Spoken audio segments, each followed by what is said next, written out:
I never believed in coincidences until the night I found myself standing before a wound in the sky, made manifest on Earth, a ship not built by human hands half buried in the sand, pulsing with light that seemed to breathe like something alive. The desert stretched endlessly, around me in every direction, silent except for the wind and the low hum, emanating from the craft before me, a sound that I felt more in my chest than heard with my ears. I had been driving back from a prayer retreat, my head full of questions about faith and purpose, when my truck simply died on that lonely road, every system failing at once as if something had reached out and switched off the world I knew. I stepped out into the cold midnight air and saw it immediately, a glow rising from beyond the ridge like a second dawn in the wrong direction, pulling at something deep inside me with an urgency I cannot adequately describe. My feet carried me forward without conscious decision, climbing over rocks and through scrub brush, my heart hammering with a mixture of terror and inexplicable hope.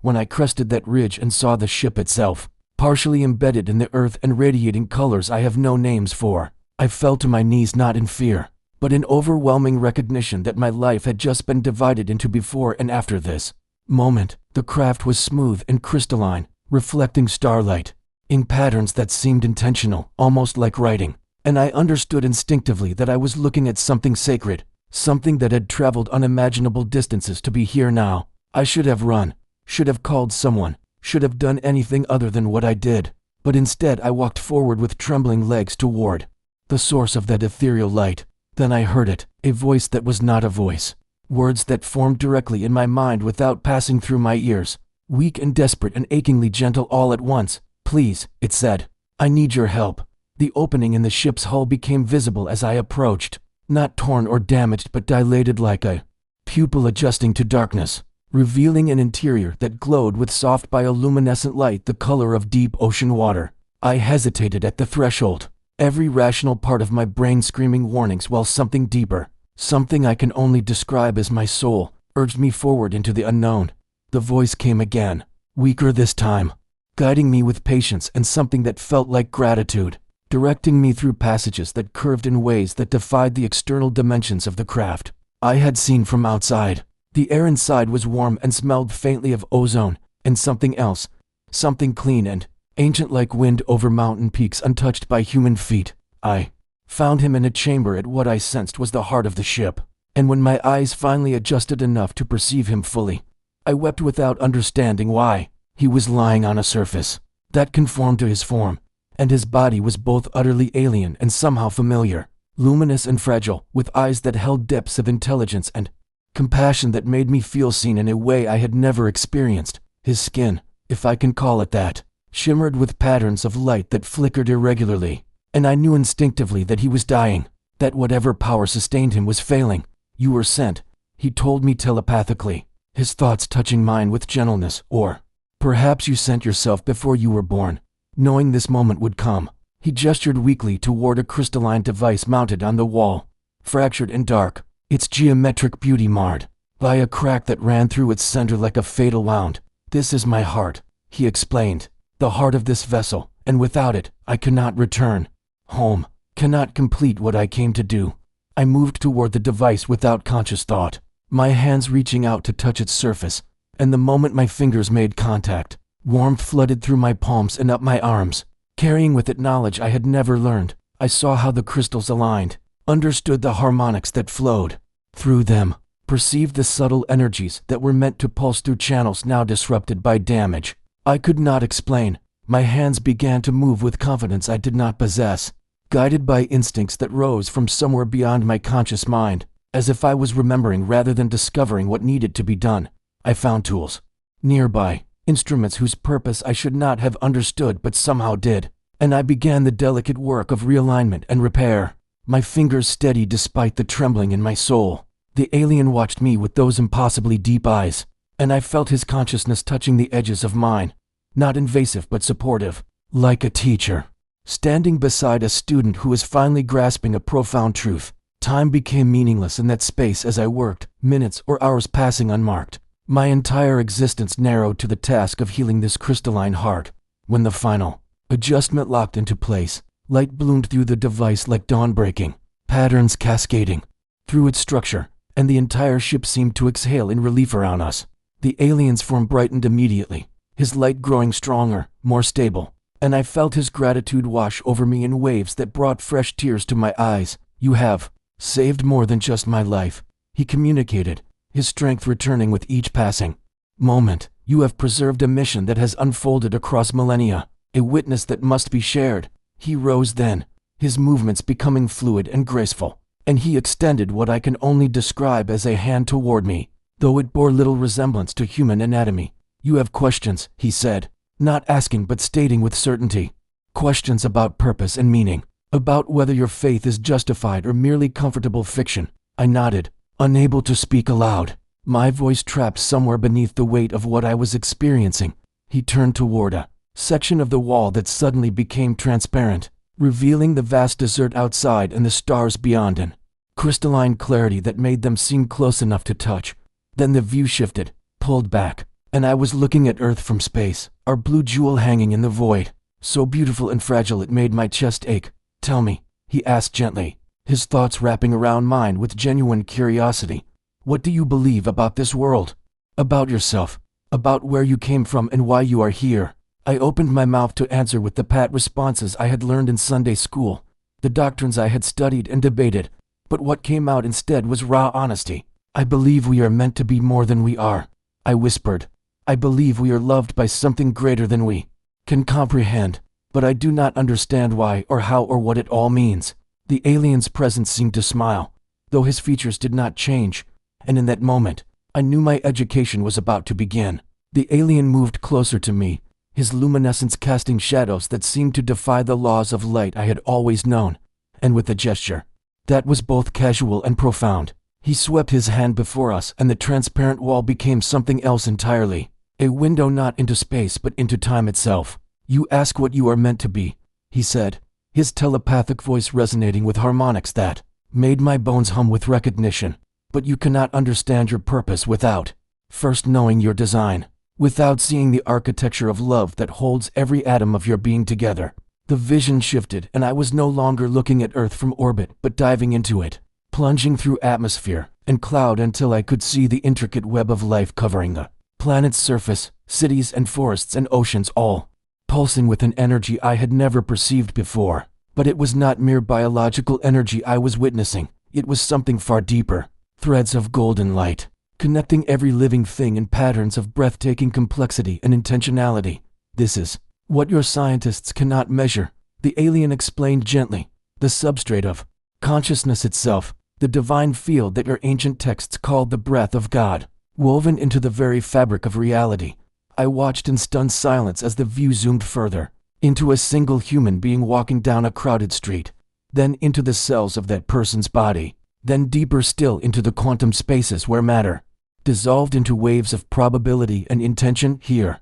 the alien said with something like reverence in his thought voice, "here is where science and faith become one truth, where the physical and spiritual reveal themselves as different words for the same mystery." I struggled to find words adequate to what I was witnessing, my mind reeling as he showed me how consciousness itself appeared to shape reality at the quantum level, how observation and intention seemed to collapse infinite possibilities into singular manifestations. "You are asking me if this is what you call God," the alien said, reading my thoughts before I could fully form them, "and I tell you that what you are seeing is merely the fingerprint of the divine, not the hand itself, the echo of a voice so vast and loving that entire universes are but syllables in its eternal song." He turned to face me fully then, and his eyes held such depths of compassion that I felt simultaneously exposed and completely safe, known and accepted in ways I had longed for all my life. "Without realizing it, my people have traveled the cosmos for longer than your species has existed,"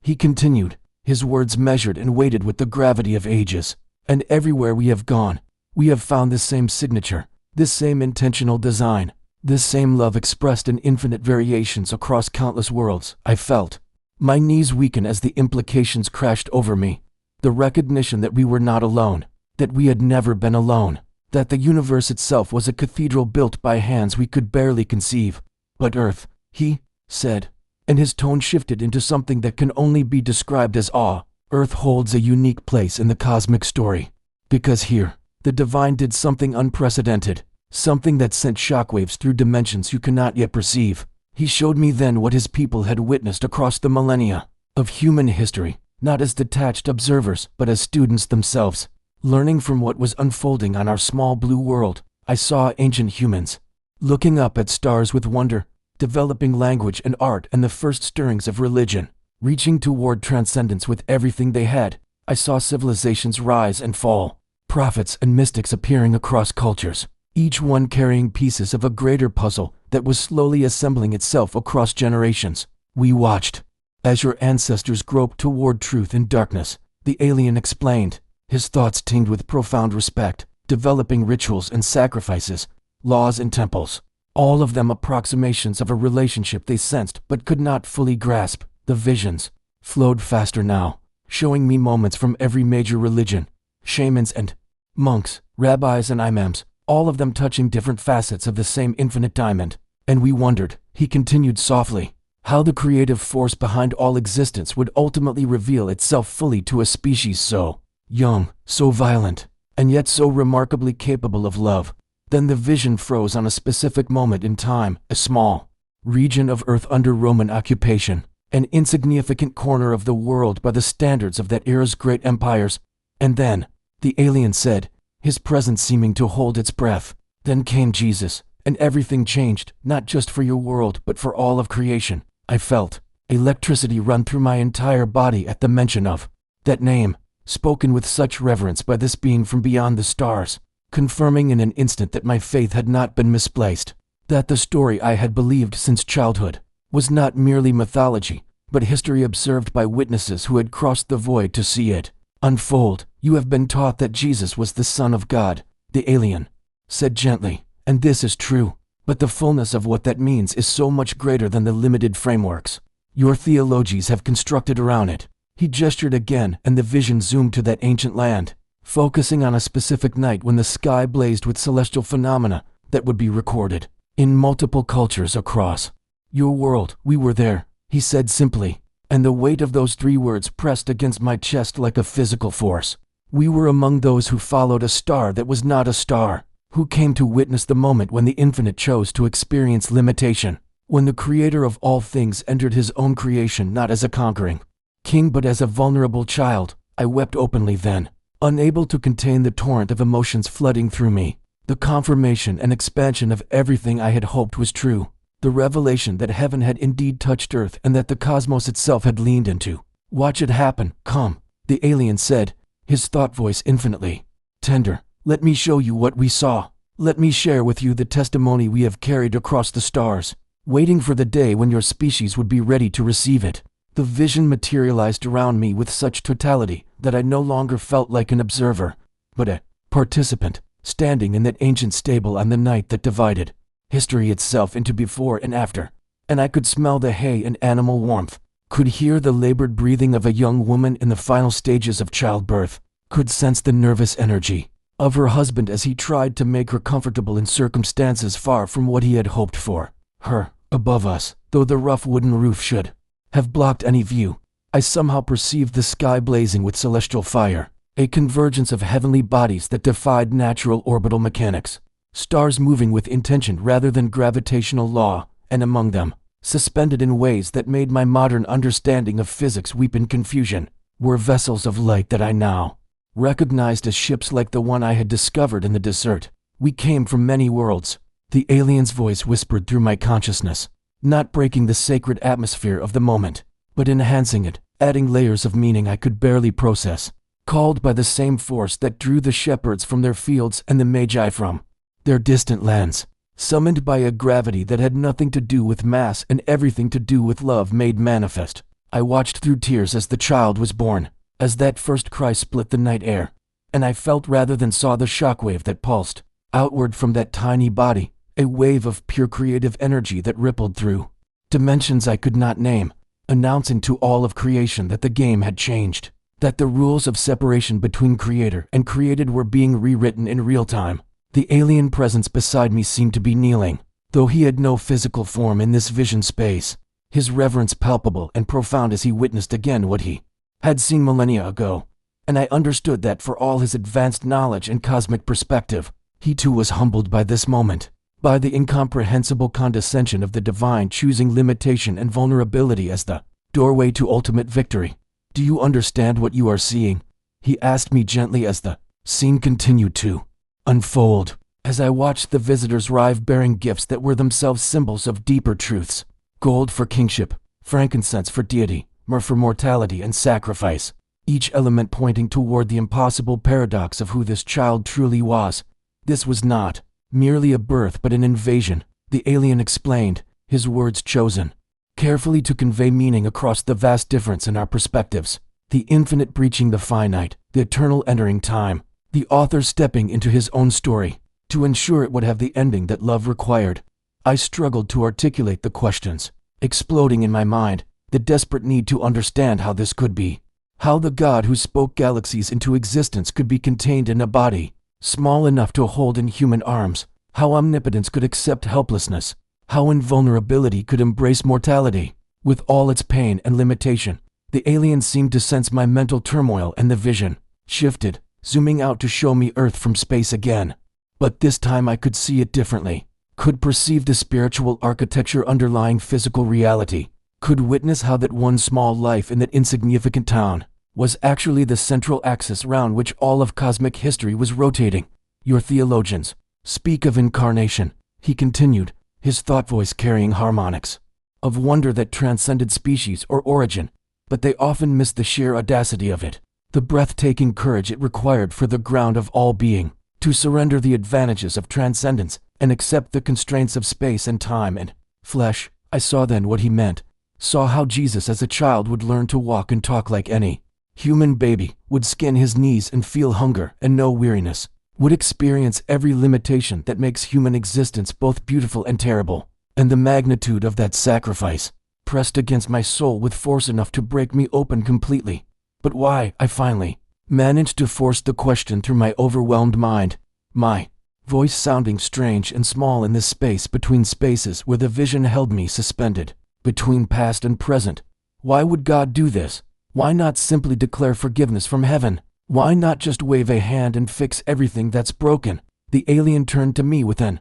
expression that somehow combined sadness and joy in equal measure, and I felt his ancient wisdom touching the edges of my limited human understanding with infinite gentleness, preparing me for truth too large to fit comfortably in the container of my theology. Because love is not a transaction, he said softly, and each word landed in my heart like a stone creating ripples across still water. Because healing is not accomplished through decree, but through participation, through entering fully into the brokenness and transforming it from within. He showed me then a vision of the alternative, a version of reality where God simply erased sin and suffering by fiat from his distant throne. And I saw how that would have left humanity unchanged in our essential nature, saved perhaps but not transformed, rescued but not redeemed. And I understood with sudden clarity that what Jesus came to accomplish was something far more profound than mere rescue. He came to reunite what had been separated, the alien explained, his words resonating with truths my spirit recognized even as my mind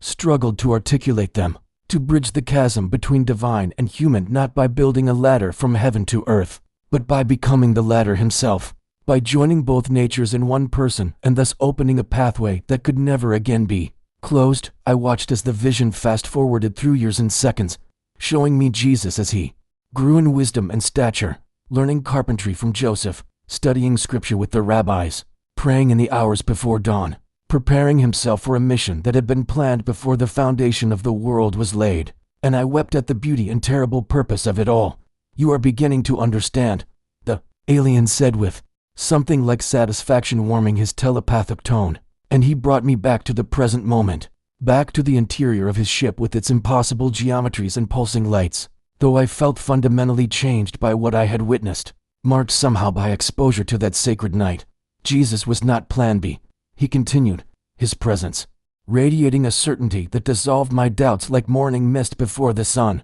He was always the plan, the method by which love itself would demonstrate its nature by accepting every consequence of creating beings with genuine freedom, including the consequence of their rebellion and the suffering it would cause. I found myself nodding, though I barely understood the full implications, my heart grasping what my mind could not yet fully process. The recognition that the cross I had worn around my neck since childhood represented something infinitely more significant than I had imagined, not just a symbol of my religion, but a cosmic linchpin around which all of reality had been restructured. We have watched countless civilizations rise and fall across the stars, the alien said quietly, his gaze seeming to look beyond me into distances I could not measure. We have seen many forms of wisdom and many paths toward transcendence, but nowhere else, on no other world in all our traveling, have we witnessed the Creator do what He did here, on this small planet spinning at the edge of an unremarkable galaxy. He placed what might have been a hand on what might have been my shoulder,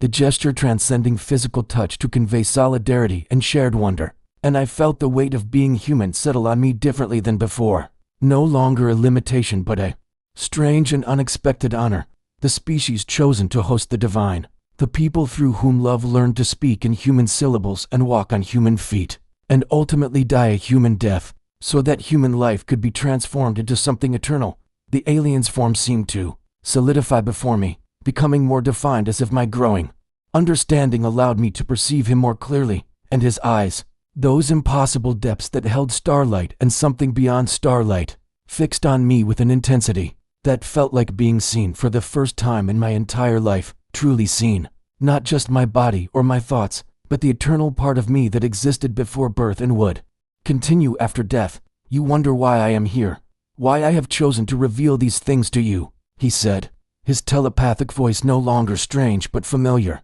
as though I had been hearing it in dreams my whole life without recognizing its source. But you must understand that this is not chance, not coincidence. Nothing in the universe unfolds without intention, especially not encounters between beings from different worlds that speak of sacred things. I felt my throat tighten with emotion as he continued, his presence radiating a patience that made me feel both infinitely small and infinitely valued, the way a child might feel cradled in the arms of a parent who sees all their flaws and loves them without reservation. We have been watching, he said simply, and those 3 words carried the weight of ages, of countless orbits around distant suns, of civilizations observed from afar with curiosity and care, watching as your species grew from dust into consciousness, as you learned to name the animals and plant the seeds and build the cities that reach toward heaven, always reaching, always yearning for something beyond yourselves. His form seemed to shimmer as he spoke, and I realized he was sharing his emotions with me,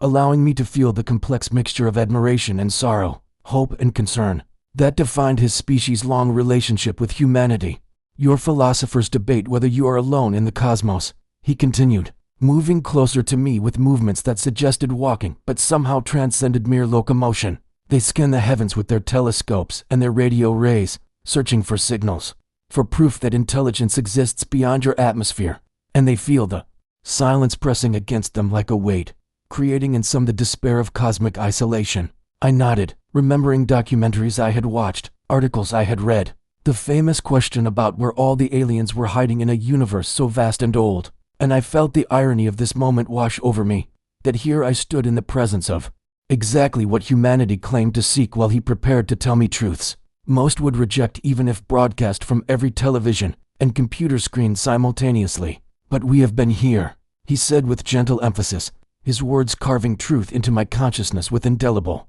precision, not hiding exactly, but waiting, observing, honoring the protocols established long ago about interference and revelation, watching especially after the night everything changed, after the birth that announced a new epoch not just for Earth, but for all creation. He gestured in the air between us filled with images, not quite holographic but more substantial than mere projection, showing me scenes from history that I recognized from textbooks and documentaries, ancient Egypt and Babylon, Greece and Rome, China and the Americas, and woven through all of them, visible now that he had opened my perception, were signs of visitation, of watching, of benevolent presence carefully modulated to avoid disruption while maintaining witness. We were already ancient when your species learned to control fire, he told me, his voice carrying no arrogance despite the staggering claim, only statement of fact delivered with the humility of one who understands that age alone confers no virtue. We had mastered the manipulation of matter and energy, had learned to fold space and extend our lives beyond what your current biology considers possible, had even touched the edges of dimensions your mathematics only recently began to describe. I listened with every fiber of my being, barely breathing, afraid that any movement might break the spell of this impossible conversation, might shatter the fragile reality where such communion between alien and human could occur in the wreckage of a crashed ship under the infinite desert stars. We thought ourselves wise, he continued, and now I detected something new in his tone, something that sounded remarkably like shame or at least regret. We had accumulated knowledge across millennia, had decoded the fundamental forces that govern physical reality, had even learned to perceive and interact with spiritual dimensions that most species never detect, and in our wisdom we assumed we understood the nature of the divine. His form dimmed slightly as if the memory pained him, and I felt my heart opening to him in compassion, recognizing in his alien features an expression I had seen in mirrors during my own moments of spiritual crisis, the look of certainty crumbling before truth too large to contain. Then he came, the alien whispered, and the pronoun carried such reverence that I knew immediately whom he meant, knew we had arrived at the center of everything he needed me to understand, the wonder scriptures call the Word made flesh, the eternal Son stepping into time. And we who had thought ourselves wise stood in absolute astonishment at what we witnessed. He showed me then a vision of ships like his own, dozens or perhaps hundreds of them, positioned in Earth's orbit during that pivotal generation, advanced beings from worlds I could not name gathered to observe the unfolding of a divine plan that defied all their accumulated wisdom and understanding. We knew your sacred texts, had studied your prophets with the same attention we gave to the spiritual traditions of 1,000 worlds, he explained, his words flowing faster now as if a dam had broken and truth long contained demanded release. But we did not truly understand, could not comprehend that the Creator would do this, would actually enter his creation not as a voice from the whirlwind, or a hand moving through history, but as one of you, limited and vulnerable and subject to every pain that flesh inherits. I saw in the vision the confusion among these watchers, saw their instruments detecting anomalies they could not explain, spiritual energies intersecting physical reality in ways that violated everything their science predicted. And I understood that Jesus had not come just to save humanity, but to teach the entire cosmos, something essential about the nature of divine love that even advanced civilizations had failed to grasp. The alien's hand, if I could call it that, moved through the air with deliberate grace, and the space between us began to transform into something that transcended mere holographic projection, becoming instead a window through which I could peer directly into the past, into a specific night that had changed the course of human history and, as I was now learning, the destiny of countless worlds beyond my comprehension. I will show you what we witnessed, he said softly, his telepathic voice trembling with an emotion so profound that I felt tears spring to my eyes. Before the vision even fully formed, the night when heaven touched earth in a way that shattered every assumption we had made about the limits of divine intervention, about how far love would go to reconcile creation to itself. The air shimmered and suddenly I was no longer standing in the wreckage of his ship but suspended, somehow in the night sky above an ancient landscape, looking down on hills dotted with sheep and rough stone buildings, clustered in the small town that every child who had ever attended Sunday school could name without hesitation. Bethlehem lay beneath me, bathed in starlight more brilliant than any I had seen in my own time, and I understood that I was seeing it exactly as it had appeared on that pivotal night, not through artistic interpretation or imaginative reconstruction, but through the recorded memory of beings who had actually been present, who had witnessed the moment when prophecy became flesh and dwelt among us. We were drawn here by the signs, the alien's voice continued, surrounding me in the vision as if he spoke from the very fabric of space itself. Our instruments detected the convergence weeks before the actual birth, spiritual energies focusing on this unremarkable planet with an intensity that alarmed our scientists and mystified our philosophers. Something unprecedented was occurring, and we knew we had to witness it despite our protocols of non-interference. I watched as points of light appeared in my peripheral vision, lights that I gradually recognized as ships similar to the one lying broken in the desert behind me, vessels from civilizations scattered across the galaxy who had come in response to the same cosmic summons, drawn by readings and prophecies and inexplicable urgings to this specific place and time. The star you sing about in your celebration songs, he told me, his words wrapped in gentle humor and infinite patience, was not merely a natural astronomical phenomenon, though your scientists have offered many theories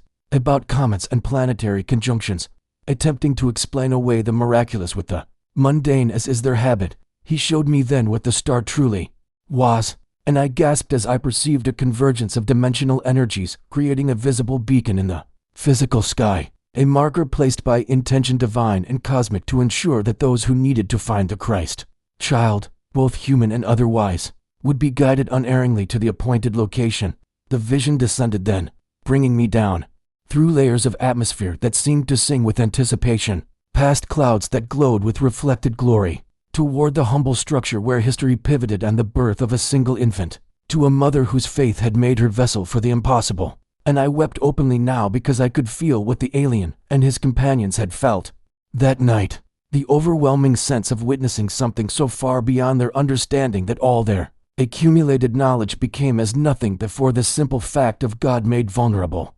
omnipotence accepting limitation out of love for creatures who barely understood their own existence. We expected power, the alien confessed, and in his voice I heard the echo of expectations shattered in the most beautiful way imaginable. We thought that if the Creator truly entered his creation directly, it would be in glory that would unmake the very atoms of those who looked upon it, in majesty that would command instant worship and submission from every living thing. But instead, he showed me what they had seen with their instruments and their own transfixed observation, a child born in poverty and simplicity, crying with the universal voice of all infants who enter the world cold and uncertain, while heaven itself held its breath and beings from 1,000 worlds watched in stunned silence as divinity nursed at a human breast and slept in the warm straw of a feeding trough transformed by presence into the most sacred spot in all creation. In that moment we understood nothing and everything simultaneously. The alien whispered as the vision held steady, allowing me to gaze upon the scene that artists had attempted to capture for 2,000 years, always falling short, because human paint and canvas could never convey what I was experiencing now. The sheer weight of cosmic significance pressed into the form of a newborn who would grow and learn, and eventually offer himself as bridge between the fallen and the holy, between justice and mercy, between death and life eternal. We saw shepherds arrive, simple men, guided by angels whose appearance terrified them into wonder. The vision shifted without warning, and suddenly I was no longer hovering above Bethlehem watching the aftermath of birth, but standing instead on dusty ground under a merciless sun, surrounded by a crowd of people whose clothing and features marked them as inhabitants of first century Judea. Their faces turned toward a figure I recognized immediately, even though I had never seen him with physical eyes, only through countless paintings and sculptures that had never quite captured the reality. Now, standing before me, Jesus moved through the pressing throng with a grace that seemed both entirely human and somehow beyond the ordinary limitations of flesh, his hands reaching out to touch the sick and broken who surged toward him, with desperate hope lighting their eyes. And I watched transfixed as a woman with a twisted spine straightened under his touch, as a man with milky white blindness suddenly cried out in wonder at colors he had never seen, as child after fevered, child cooled and calmed beneath palms that carried healing in every line and crease. Watch carefully, the alien's voice instructed me gently, no longer coming from outside, but seeming to emerge from my own expanded consciousness. Watch not just with your eyes, but with the understanding I am temporarily sharing with you. See what we saw when we observe these moments through instruments designed to measure energies that your science has not yet named or quantified. And as he spoke, my perception split and doubled, allowing me to see the scene both as it appeared naturally and as it appeared through whatever sophisticated sensors his people possessed, revealing layers of reality I had never imagined existed beneath the surface of the material world. What I saw then defied every framework I had constructed for understanding existence, yet somehow made perfect sense in a way that bypassed logic and spoke directly to something deeper within me, something that had always known truth transcends the boundaries we build around it with our limited reasoning and fearful insistence on natural law as an absolute cage. Around Jesus flowed currents of light that my normal vision couldn't perceive, but that the alien's shared sight revealed in stunning clarity, ribbons and waves of energy that pulsed with colors I had no names for, frequencies that existed outside the narrow spectrum my human eyes were designed to detect. And these currents didn't merely surround him, but seemed to emanate from him like heat from a fire, like light from the sun, pouring outward in response to faith and need, and the simple act of touching or being touched by hands that belonged simultaneously to man and to the God who had woven DNA and atoms into their present configuration. Your scientists speak of energy and matter as if they are the foundation of all things. The alien explained while I watched a paralyzed man rise and walk. Watched the energetic patterns of disease and dysfunction literally rewrite themselves into patterns of health and wholeness under the influence of whatever force Jesus channeled through his incarnate presence. But they have the relationship backwards. Consciousness precedes material form. Intention shapes reality at levels deeper than your quantum physicists have yet reached. And what you call miracles are simply moments when a consciousness powerful enough and loving enough reaches into the foundational code of creation and edits it according to a higher template. According to the original design, before entropy and rebellion introduced corruption into the system. I struggled to comprehend what I was witnessing, my mind trying to reconcile the Sunday school US I had learned about as a child with this figure who appeared to be operating as some kind of cosmic technician, repairing broken code in the hardware of human bodies through access to administrative privileges, beyond anything our most advanced programmers could imagine. Yet the alien sensed my confusion and gently corrected my incomplete understanding before it could calcify into something false. Don't reduce this to mere technology, he cautioned, his tone carrying both patience and urgency. That would be to miss the entire point of what made these acts truly miraculous, because anyone with sufficient advancement could theoretically manipulate matter and energy at quantum levels. But what made Jesus different, what made him absolutely unique in all our observations across countless civilizations and thousands of worlds, was that his power flowed not from accumulated knowledge or sophisticated tools, but from perfect love, from complete unity with the source of all things, from a connection so absolute that the Father's will and his will were indistinguishable, making him a pure channel for creative force to pour back into creation and restore what brokenness had corrupted. And suddenly I understood, really understood, that the healing wasn't about techniques or formulas or manipulating spiritual mechanics, but about the presence of someone so fully surrendered to divine love that reality itself bent in response to his compassion, that the universe recognized its maker walking in finite form and responded accordingly. The vision continued and I saw miracle after miracle unfold, each one unique in its particulars but identical in its source, that inexhaustible wellspring of love that never calculated whether someone deserved healing or measured their faith on scales of worthiness before responding to their need. And I wept again because I suddenly grasped what the alien had traveled light years and risked death to help me understand, that God had not sent a warrior or a philosopher or even a conventional prophet, but had instead planted himself in human soil and grown up through all the stages of mortal vulnerability specifically so he could reach out with hands that knew fatigue and touch bodies that knew suffering, meeting humanity in its pain rather than commanding our wholeness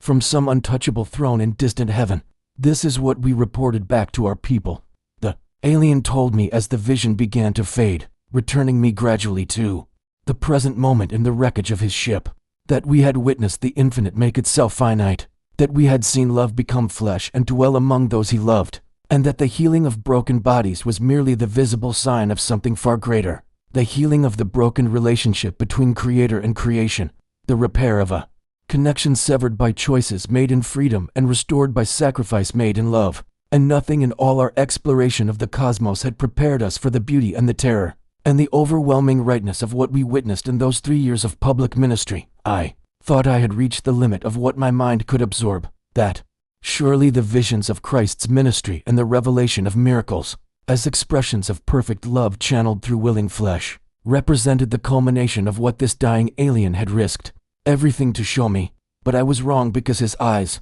those luminous golden orbs that had witnessed eons of cosmic history, now filled with something I can only describe as sacred sorrow mixed with eternal hope. And he reached toward me again with one trembling hand, while his voice resonated through my consciousness with a weight that made the previous revelations feel like preparatory whispers before the true message. What I have shown you so far was the foundation, he said, quietly, each word seeming to cost him precious energy he could barely spare. But now you must see what we witnessed on the day that split history, not just for your world, but for dimensions and realms your theologians have only glimpsed in prophetic dreams and mystical visions. The day when every being capable of perceiving spiritual reality turned their attention to a small hill outside Jerusalem and watched as the fate of all creation hung suspended between two opposing forces, between the rebellion that had poisoned reality since before your species drew first breath and the love that had pursued you across millennia despite every rejection and betrayal.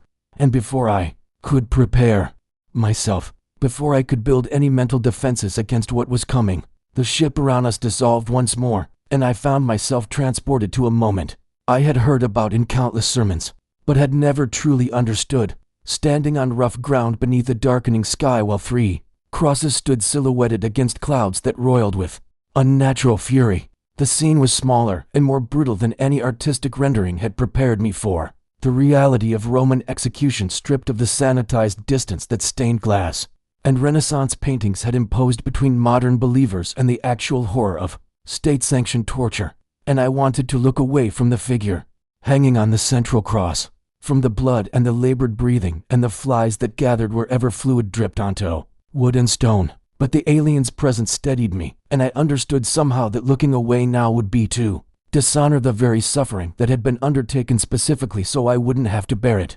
myself. We positioned our vessels in orbit and in dimensional spaces adjacent to your reality, the alien explained while I watched soldiers gambling over clothing and religious leaders mocking the dying man who had threatened their authority by loving people they had written off as unworthy. And we sent word through the communication networks that connect our people across the galaxy and beyond, because we knew this moment was the fulfillment of everything the prophecies had declared, the point toward which all history had been moving. Since the first act of creation spoke light into darkness and order into chaos. As he spoke, my vision expanded again, but this time instead of seeing energy patterns around Christ, I saw something far more vast and overwhelming. Saw the sky above the crucifixion filled with presences I couldn't quite focus on directly. Beings of light and shadow watching from ships and dimensional rifts, angels and aliens and entities I had no categories for, all bearing witness to the death of God in human form.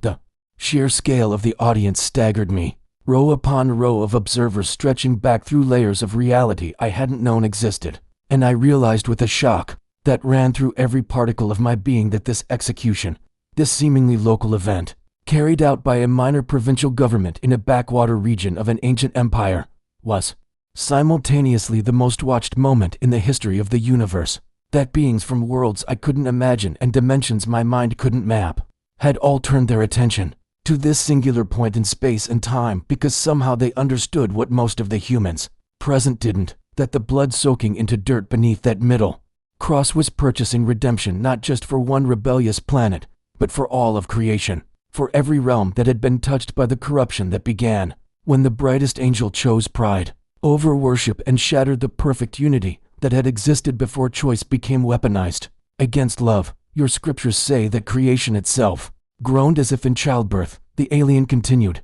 his voice thick with emotion that transcended species boundaries, and we measured those groans, recorded the way reality itself shuddered, when the one who spoke it into existence surrendered his spirit, felt the dimensional barriers shake and the fabric of spacetime ripple outward from this point like waves from a stone thrown into still water. And in our ships we fell silent because we were witnessing something our science could measure, but not explain. The voluntary death of the author of life, the willing sacrifice of the only truly innocent being who had ever drawn breath under any sun in any galaxy. The darkness deepened, impossibly, and I heard the cry that has echoed through 2,000 years of theology and art, that anguished question about abandonment, that revealed the full cost of carrying humanity's separation from God in a body that had never known sin until that moment of cosmic exchange. And I fell to my knees on ground that trembled with grief or rage or perhaps with the birth pangs of new creation, understanding finally why this alien had crashed on Earth,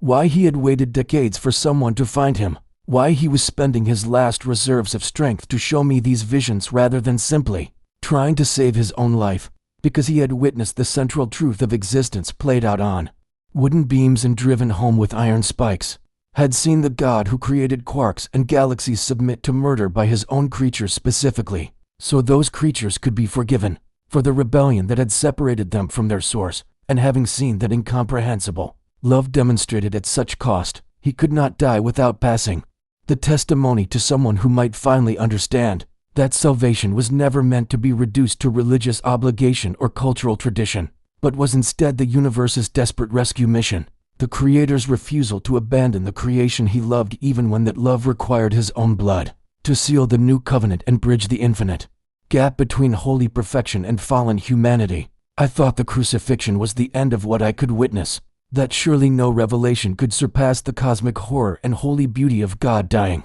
in human form while dimensions of witnesses held their breath in reverent silence. But then the alien's hand touched my shoulder again and the scene shifted forward through time, jumping past the hours of waiting and mourning to early morning 3 days later, when everything that had been broken was about to be made impossibly, gloriously whole again. The air itself felt different now, charged with an anticipation that made my skin tingle and my heart race, and I found myself standing in a garden near the tomb that had been sealed with Roman authority and marked with guards, who represented the empire's determination to ensure the dead stayed buried, and revolutionary movements ended with their leaders in the grave. "Watch," the alien whispered, his voice barely audible even in my mind, weakened by the effort of sustaining these visions but unwilling to stop before I understood the complete message. "Watch what your instruments could never measure, but what every civilization with spiritual perception witnessed across the cosmos." And then, just as dawn began to paint the horizon with colors that seemed more vibrant than any sunrise I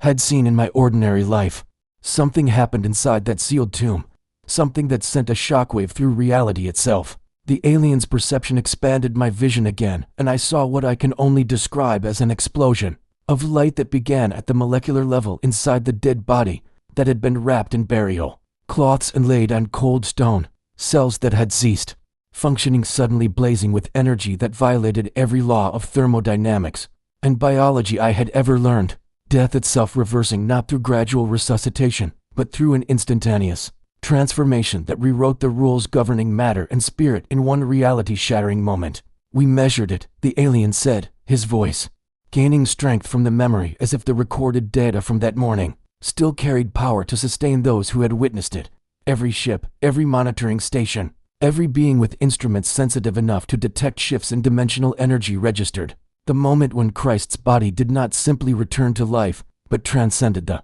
limitations that had governed physical existence since the first particles cooled. After creation's initial expansion, I watched through his eyes and through the recorded data from vessels positioned around Earth, saw the wave of light that erupted from the tomb and spread outward at speeds that made conventional physics seem like a child's approximation of how reality actually functioned, saw that wave wash over the planet and then expand into space, racing past the moon and the sun and out into the galaxy, while carrying information that beings across the universe received and recognized as the proof they had been waiting for, the empirical demonstration that love was not merely an emotion or evolutionary adaptation but the fundamental force that could overcome even death's absolute claim on material existence. The resurrection wave, as the alien called it, moved through dimensions I had no framework to understand, touching realms where his people dwelt, and worlds I would never visit and regions of existence that operated on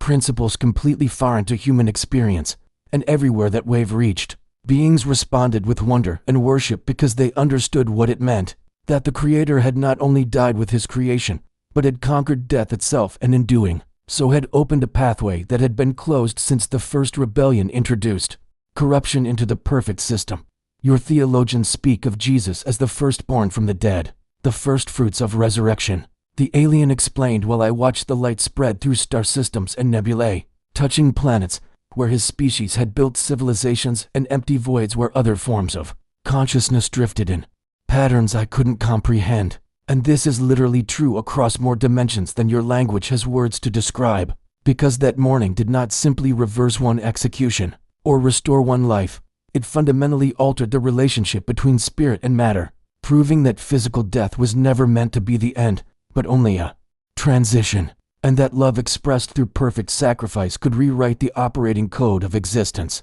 itself. I felt tears streaming down my face, overwhelmed by the beauty and the implications, understanding finally why this alien had shown me everything, because the resurrection was not just a religious claim to be accepted on faith but an observed cosmic event with measurable effects that rippled through creation in ways that science and spirituality both confirmed. As the vision faded and I found myself back in the crashed ship, with the dying alien whose golden eyes now seemed to glow with reflected glory from the events he had shown me, I understood that Jesus had not come just to fix humanity's relationship with God, but to demonstrate a principle that governed all of reality, that self-sacrificing love was the most powerful force in existence, capable of bridging any gap and healing any wound and conquering any darkness, even death itself. "This is why I came to your world," the alien said quietly, his strength nearly gone, but his purpose fulfilled. "This is why I have waited and why I have shown you what our people witnessed. Because humanity has treated these truths as religious ideas, when they are in fact the foundational laws of how the universe operates at its deepest level. And you are ready now, finally ready to understand that faith and physics are not enemies but complementary languages describing the same magnificent reality, that the God your scriptures proclaim is not separate from creation, but intimately involved in every particle and wave, and that Jesus was not an interruption of natural law but the fullest expression of what natural law was always meant to accomplish, the reunion of creator and creation through love willing to pay any cost." I nodded slowly, unable to speak, knowing that everything I had thought I understood about existence had been simultaneously shattered and fulfilled, that the resurrection light I had witnessed spreading through the universe was still spreading, still transforming, still calling every being in every realm to recognize the love that had defeated death and opened the way home. The alien's breathing had become shallow, each rise of his chest requiring visible effort, and I knew our time was ending even as the weight of everything he had shown me pressed against my mind like an ocean trying to fit into a cup, too vast and too deep for any single human consciousness to hold without breaking. But then, with trembling fingers that glowed faintly in the dimness of the crashed ship, he reached into a compartment I had not noticed before, a section of the crystalline wall that seemed to melt and reform at his touch, revealing a chamber that hummed with energy distinct from the ship's damaged systems, a frequency that resonated not in my ears but in my chest, in the very center of where I understood myself to be a living soul, rather than merely a thinking brain. "Before I return home," he whispered, his telepathic voice now barely a whisper against the background noise of my own thoughts, "I must give you what we have carried for 2,000 years, waiting for the moment when humanity would be ready not just to believe, but to understand, to see with eyes that have been opened by evidence,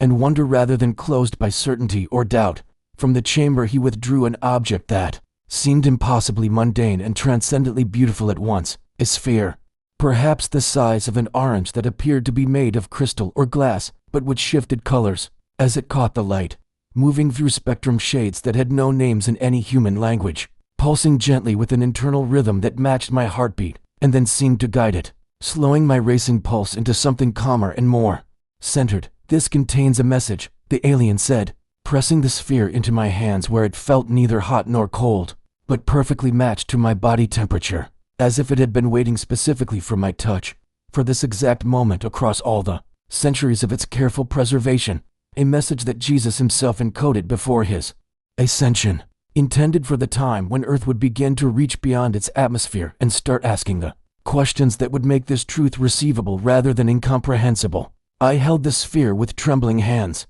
feeling its weight that seemed to shift between substantial and nearly weightless, watching colors swirl beneath its surface like auroras trapped in glass, and I wanted to ask how this was possible, how a message could survive to millennia, and why it would be entrusted to aliens, rather than to the disciples, or the church. But before the questions could form into words, the sphere responded to my touch, and suddenly I was no longer in the ship but standing in a space that seemed to exist outside of normal location, a white room that extended infinitely in all directions, without walls or ceiling or floor that I could identify, just pure luminous existence that held me suspended in perfect comfort. And then he was there, not as a vision or a hologram, but as a presence so real and so overwhelmingly loving, that I fell to my knees without thinking, without choosing, my body responding to authority, an affection that bypassed all my defenses and skepticism and pride. And I knew without being told that I was experiencing a recorded moment, a message captured in technology that was indistinguishable from miracle, and that the figure standing before me, with eyes that held galaxies and hands that bore scars which somehow made him more beautiful, rather than diminished, was Jesus himself, not as religious art had imagined him, but as he actually existed in the fullness of his divine and human nature united. "Beloved," he said, and his voice was everything, was music and thunder and a father's whisper, and a friend's laughter all woven together into a sound that made me understand why people had left everything to follow him, Why hardened fishermen had wept and why religious authorities had feared. The revolution his simple presence ignited. I have waited for you with patience that spans ages. Waited for the moment when my followers would be ready to understand that the kingdom of God is not separate from my Father's creation, but woven into every atom and energy field. That the salvation I accomplished reaches beyond your single planet, to embrace all the works of divine creativity, and that the love which drove me to the cross is the same love that ignited the first stars and will sustain the last breath of the final believer across all worlds and dimensions, where my Father has planted the seeds of life and consciousness. His words did not diminish the personal nature of salvation but expanded it, showing me that the God who counted the hairs on my head was simultaneously sustaining civilizations I would never meet, that the intimate and the cosmic were not contradictions, but complementary expressions of an infinite love that never had to choose between caring for the sparrow and governing the galaxies, because such limitations only applied to finite beings, never to the one who existed beyond all constraints. Jesus moved closer, his presence not overwhelming but inviting, and I felt the same sensation I had experienced during the vision of his miracles, that sense of reality becoming more real rather than less, of seeing through layers of illusion to the truth that had always been there waiting beneath the surface noise and distraction of normal perception. I am giving you this message now, he continued, his scarred hands gesturing to encompass something larger than the white space we occupied, because my church has sometimes made the mistake of thinking that faith requires smallness, that believing in me means rejecting wonder, or curiosity, or the discovery of how vast my Father's household truly is. But I came to open doors, not close them, to expand understanding, not limit it. And the time has come for my followers to realize that learning about the cosmos and discovering other expressions of divine creativity does not threaten the truth of my sacrifice, but reveals how profound and far-reaching that sacrifice truly was. I listened with every fiber of my being, understanding that this was the culmination of everything the alien had shown me, that all the visions and revelations had been preparing me for this moment, when Jesus himself would reframe my understanding, not by changing the gospel but by showing me its true scale, the way a person standing at the base of a mountain might suddenly be lifted to its peak and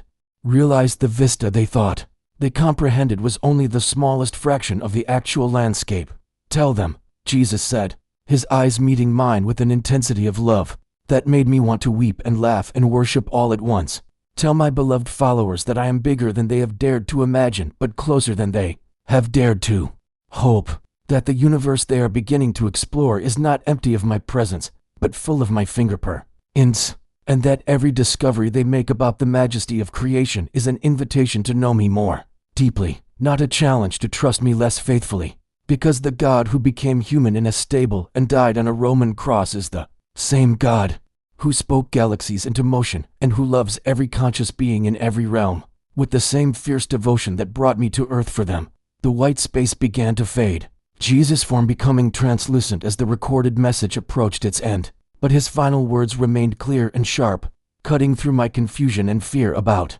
what I was meant to do with this impossible knowledge. You will be tempted to keep silent, to hide what you have learned because you fear rejection or mockery or the comfortable beliefs you will challenge. But I am asking you to be brave, to speak what you have witnessed, to become a bridge between the faith that saved you and the wonder that awaits those who are ready to see heaven's glory expressed through both scripture and starlight. Because the harvest I spoke of includes not just your world, but all worlds, and my Father's house has rooms beyond counting, and the family I died to redeem is larger and more diverse and more beautiful than any single planet's theology has yet had the courage to proclaim. The sphere in my hands went dark as I returned fully to my body in the crashed ship, the alien watching me with golden eyes that held both exhaustion and satisfaction, and I understood that I had been given not just information but a commission, a purpose that would define the rest of my life, the sacred and terrifying responsibility of telling a story that would comfort some believers and disturb others,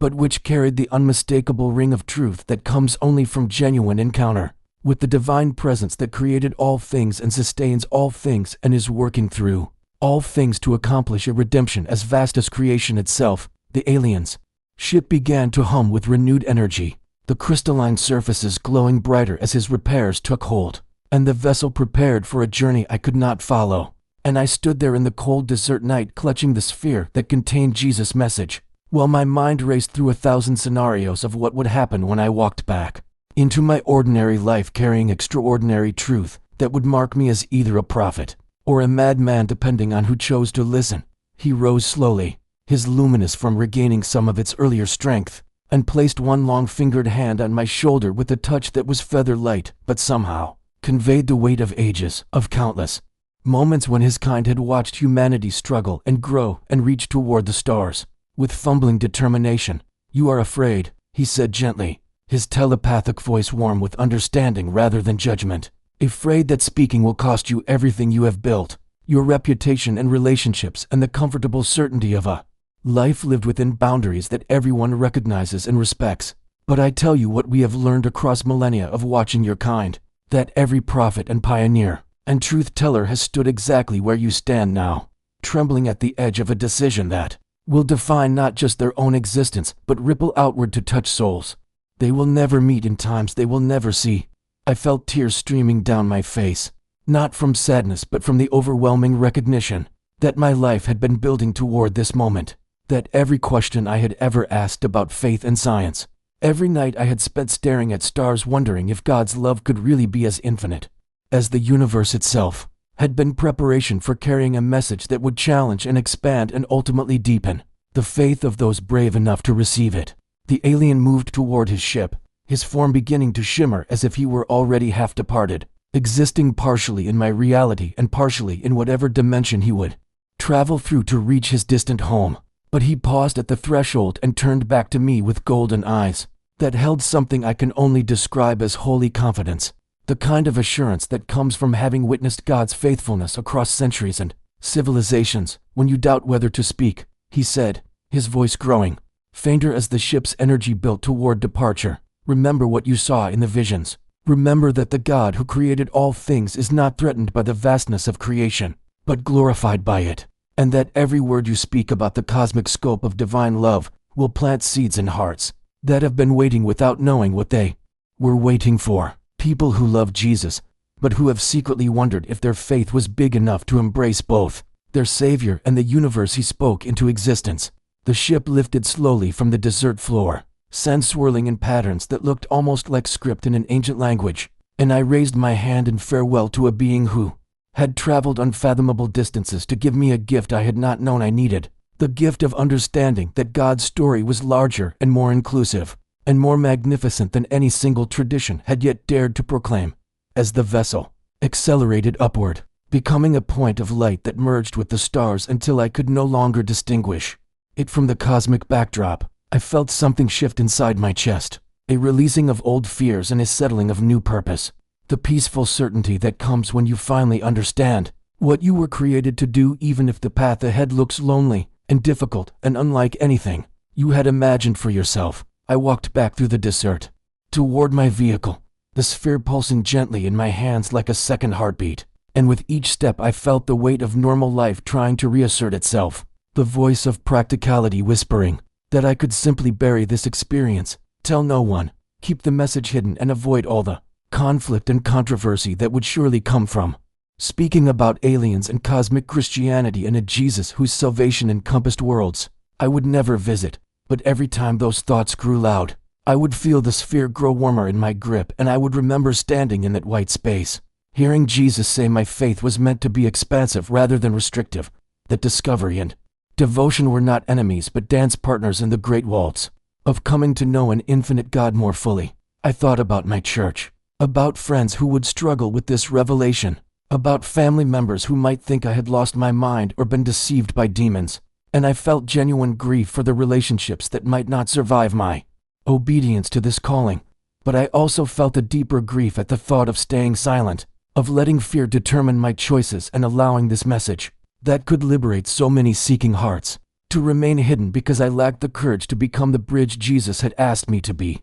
When I reached my truck and sat in the driver's seat with the sphere resting on the passenger seat beside me, I did not start the engine immediately, but instead bowed my head and prayed with more honesty than I had managed in years, asking God for strength not to convince everyone, but simply to speak faithfully, to tell what I had witnessed and trust Him with the results, to plant seeds without demanding, to control the harvest because that was his work, not mine. The drive home took 3 hours, and with each mile I felt myself transforming from someone who had merely experienced something extraordinary into someone who had been commissioned to testify about it, understanding that the word witness meant both seeing truth and speaking truth, regardless of personal cost, and that every martyr and missionary and quiet faithful believer who had ever chosen obedience over comfort had walked this same internal path. From encounter to proclamation, I knew that tomorrow I would begin the difficult work of finding words for what transcended language, of telling a story that would sound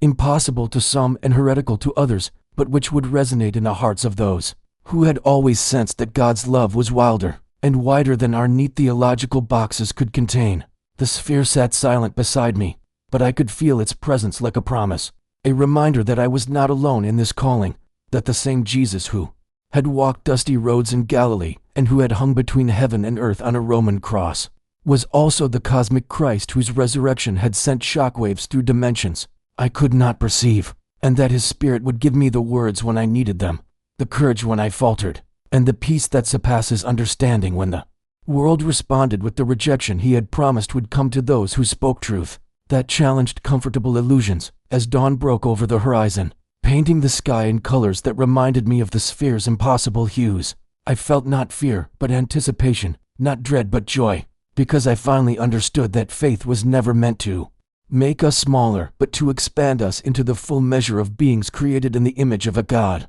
whose creativity and love and redemptive purpose stretched across galaxies and gathered every sincere seeker into a family that transcended species and planets and every limitation we had ever imagined could separate us from the love of Christ. What truth has your faith been too small to hold? And are you ready to let God expand your understanding of His cosmic love? Subscribe to journey deeper into the mysteries, where science and scripture reveal the magnitude of divine grace.